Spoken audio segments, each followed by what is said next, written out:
Hi everybody. Today we are here in our London office, and with me we have Mark Minihane, our advanced manufacturing and mobility leader for UKI. Welcome, Mark. Morning, Ashu. Nice to meet you. Same here. To get us going, what is the latest trend in advanced manufacturing and mobility sector these days in UK? That's a good question. So advanced manufacturing and mobility, or AM&M, as we call it at EY, we love an acronym, is a very, very big sector. So the way that we organize AM&M, it covers 5 subsectors. So we have automotive, which usually gets all of the limelight, but of course we can't forget about chemicals, industrials, transportation, and aerospace and defense. So depending on the subsector that our clients find themselves in, there are different transformation issues in each of the subsectors. So if I start with automotive, big focus on e-mobility. So you'll find that most of our clients say, oh, we don't make cars anymore, we're not a manufacturer anymore, we're now a net zero mobility technology company. Industrials, big focus on Industry 4.0.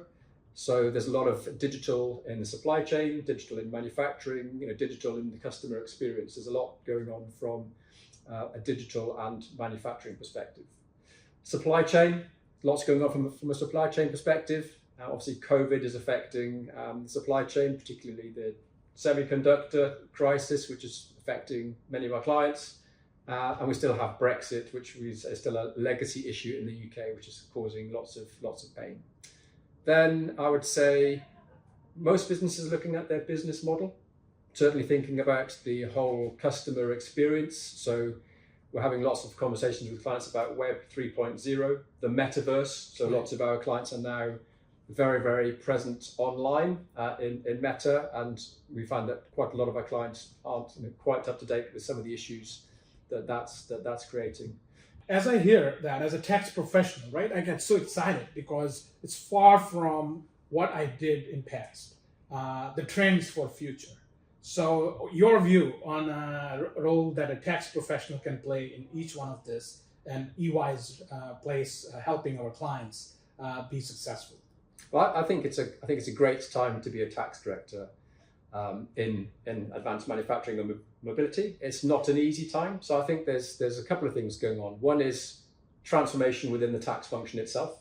So most tax directors are looking at people, process, technology. What's the right tax operating model going forward? How do I do more with less? Because most tax budgets are being cut. And therefore, what do I spend it on? How do I spend it? And what do I get to make sure that we get the value for money? And then, of course, you've got the business transformation that's also happening. So some of the issues I talked about, moving to e-mobility, Industry 4.0, Metaverse, Web3, some of these are topics that tax directors are not hugely comfortable with. So how do you get much, much closer to what the business is doing so that you can be an enabler, not a blocker? We can still move forward with the business plans, but at the same time, we're preventing lots of risk and creating lots of opportunity. Absolutely. So as this happens, I think if I'm a young tax professional or an experienced, plenty of opportunities. What kind of career do you think people can expect now in the new world in taxes? I'd say a few years ago, manufacturing and tax together, probably not seen as the sort of thing that your parents would encourage you to go and do, because it's not a very, very exciting sector, manufacturing and tax. But I think, given the themes that I've talked about today, and I'll give you an example, many of our manufacturing clients are moving away from manufacturing in terms of who they are recruiting, and they're looking at software engineers. Thank you. Thank you, Mark. You're welcome. It's a pleasure having you. So that's Mark Minihane, our UKI advanced manufacturing and mobility leader. If you like our content, especially if you are in a tax profession, please click on this video, the like button. Till next time, thank you.